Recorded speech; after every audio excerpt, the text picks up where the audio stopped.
जय भवानी, जय शिवाजी, जय महाराष्ट्र। इंतमंदी महाराष्ट्र इन्नी कोट्ల మంది महाराष्ट्र ప్రజల్లో కోటి మంది పైగా తెలుగు ప్రజలు ఉన్నారు। అందరికీ తెలుసో లేదో చాలా కాలం క్రితం నాకు పాడేరులో ఇల్లు ఉండేది। నాకు ఇక్కడ నా పిల్లలిద్దరు చదువుకునేవాళ్ళు। తర్వాత ఇప్పుడు హైదరాబాద్ షిఫ్ట్ అయిపోయారు। అందుకని పూణే నాకు చాలా ఇష్టమైన ప్రాంతం। అలాంటి పూణేకి నేను మళ్ళీ రాలేదు। ఈ సందర్భంగా వచ్చినందుకు ముందుగా ఇంత ఘన విజయంతో ఇంత ప్రేమతో మీకు स्वागत पलिकिन मी अंदरिकी ना हृदयपूर्वक नमस्कार। संत साहित्यिक कलाकार या सगळ्यांच्या पुण्यभूमीला नमन। मराठा विरोधी भूमि को मेरा शत शत नमन। मैं आज पुणे की इस महाधरती को नमन करता हूँ जिसने मराठा साम्राज्य के निर्माण के मूल्य छत्रपति शिवाजी महाराज को सिखाए। महावीर बाजीराव पेशवा को जन्म देने वाले धरती को मैं नमन करता हूँ। महात्मा ज्योतिबा फुले और ज्ञान ज्योति सावित्रीबाई फुले को मेरा कोटि कोटि नमन। मैं उस धरती को नमन करता हूँ जहाँ छत्रपति शिवाजी महाराज के शासनकाल में सोने का हल चलाया गया। जिस भूमि ने महावीर बाजीराव पेशवा को जन्म दिया, जिन्होंने मराठा साम्राज्य का झंडा अटक तक फहराया। इसके साथ ही मेरा पुणे की धरती और पुणे की जनता को प्रेमपूर्वक नमस्कार, जिन्होंने कला और संस्कृति को विश्व के कोने कोने में पहुंचाया। मैं बार बार यही बात दोहरा रहा हूं कि मैं यहां सिर्फ वोट मांगने नहीं आया, मैं सभी का साथ मांगने आया हूं महाराष्ट्र के विकास के लिए। और विदर्भ मराठवाड़ा नागपुर अन्नी प्रांतालకి కేవలం మన మహాయుతి సర్కార్ కోసం ఓట్లు అడగడానికి రాలేదు। महाराष्ट्र अभिवृद्धि कोसम वच्चाम। एक्कडो आंध्र नुंचि तेलंगाण नुंचि इदी मనందరి अभिवृद्धि कोसम। मन एक्कडो अमेरिका केल्ता उद्योगाल कोसम उपाधि कोसम। అలాంటిది మన మహారాష్ట్రలో కూడా అభివృద్ధి కావాలి అంటే మీ అందరూ ఇక్కడ ఐటీ ఇండస్ట్రీ ఉంది, ఐటీ పరిశ్రమలు ఉన్నాయి, మీరందరూ ఉద్యోగాలు ఉపాధి కోసం వచ్చారు, చదువుల కోసం వచ్చారు। అలాంటి మన మహారాష్ట్ర అభివృద్ధి పదవిలో ఉండాలంటే మన సహాయం మనం చేయాలి। అందుకనే ఆ సందర్భంగా ఇక్కడికి వచ్చారు। अपने पुणे के भाइयों, माताओं, बहनों और युवाओं से ये कहना आया हूं कि वो एक साथ एकजुट होकर सनातन भारत के सपने को साकार करें। मैं आभारी हूं आदरणीय प्रधानमंत्री मोदी जी का, गृह मंत्री अमित शाह जी का, हमारे प्रिय highway man of India Nitin Gadkari ji का।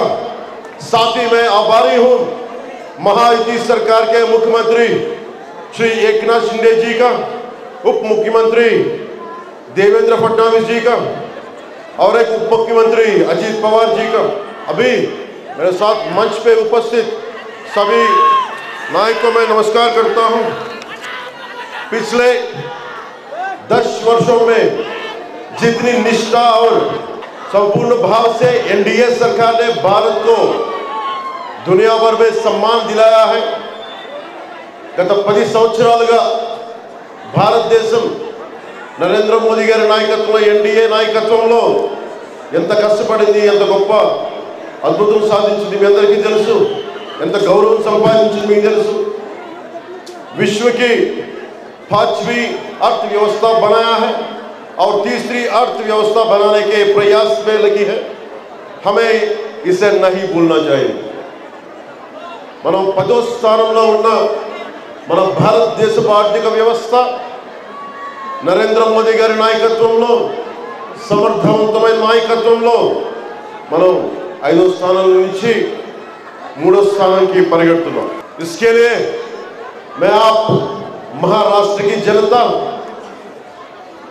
हम सबको मिलकर ये एक छोटा सा प्रयास करना है, वोट देने जाना है और सही नेतृत्व चुनना है। అందుకనే ముఖ్యంగా మన తెలుగు ప్రజలకి, మన తెలంగాణ అన్నదమ్ములకి, ఆడబిడ్డలకి, జన సైనికులకి, తెలుగు ప్రజలందరికీ కూడా నేను చాలా వినమ్రంగా తెలియజేస్తున్నాను, చిన్న ప్రయత్నం చేయాలి. మనం ఓట్లు వేయించాలి, ఓట్లు వేయడానికి వెళ్ళాలి, కానీ సరైన వారిని ఎన్నుకోవాలి. ఆ సరైన వారు ఎవరు?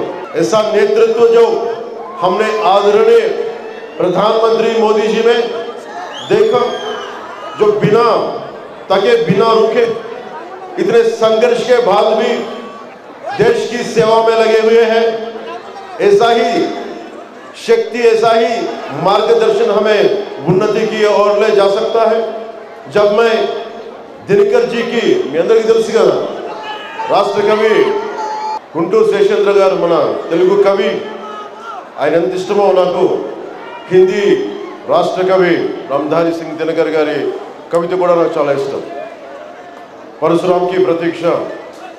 చాలాసార్లు నేను ఓటమిలో ఉన్నప్పుడు రామధారి సింగ్ దినకర్ గారి పరశురామ్ కి ప్రతీక్ష చదివి చదివి ధైర్యం తెచ్చుకున్నవాడు. అలాంటి చదువుతున్నప్పుడు जब मैं दिनकर जी की इन पंक्तियों को सुनता हूँ तो मुझे अपने संघर्षशील प्रधानमंत्री जी की छवि दिखती है. मैं वो पंक्तियां सुनना चाहता हूँ. मैं रामधारी सिंह दिनकर गारी कविता चलता ఉంటే ప్రధానమంత్రి గారు గుర్తొస్తారు. ప్రధానమంత్రి గారు కష్టం, ప్రధానమంత్రి గారి ఇబ్బందులు, ఆయన ఎన్ని తట్టుకొని నిలబడ్డారు. ఆయన తిట్టని వాళ్ళు లేరు. ఆయన టీ అమ్ముకునేవాడు, ఒక ఛాయ్ వాళ్ళ ప్రధానమంత్రి ఎలా అవుతాడు, వచ్చి ఇక్కడ అమ్ముకో మేము కొట్టు పెడతామని అంత అవహేళనతో మాట్లాడారు. అలాంటి వ్యక్తి ఒక్కసారి కాదు, 2 సార్లు కాదు, 3 సార్లు ప్రధానమంత్రి. మూడోసారి ఆయన ప్రధానమంత్రి కాకూడదని అందరూ అనుకుంటే నేను పట్టుబట్టి ఆంధ్రాలో తెలుగుదేశం, భారతీయ జనతా పార్టీ, మన జనసేన పక్క నుండి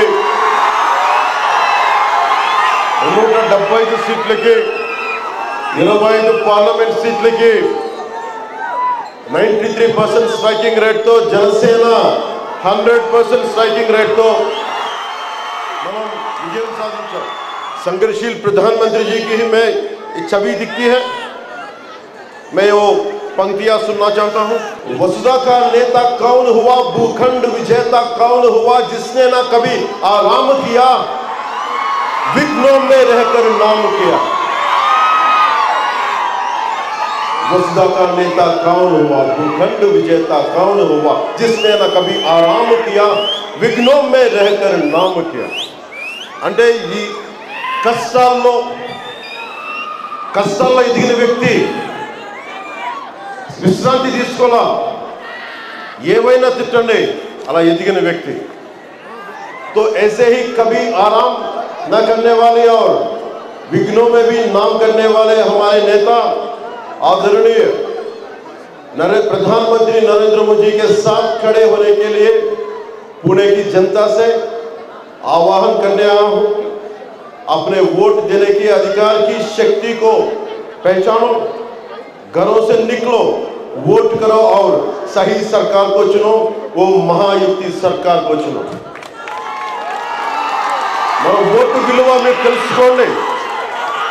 కష్టపడ్డ వ్యక్తి ఈ రోజున భారతదేశం, మన కెనడాలో చూస్తున్నాం, కెనడాలో భారతీయుల మీద ఎలా దాడి జరుగుతుంది.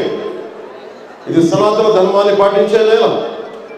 ఇలాంటి ధర్మాన్ని పాటించే నేలకి ధర్మాన్ని పాటించే ఒక ప్రధానమంత్రి గారు ఉన్నారు. అలాంటి ప్రధానమంత్రి గారి మీద చాలా ఇబ్బందులు, కష్టాలు అన్నిటినీ తట్టుకొని చివరికి ఒక అగ్రదేశం ఆయన ముఖ్యమంత్రిగా వస్తానంటే, గుజరాత్ ముఖ్యమంత్రిగా ఉన్నప్పుడు ఆయనకి వీసా కూడా ఇవ్వలేదు. కానీ అన్ని తట్టుకొని, అవమానాలను తట్టుకొని, అన్ని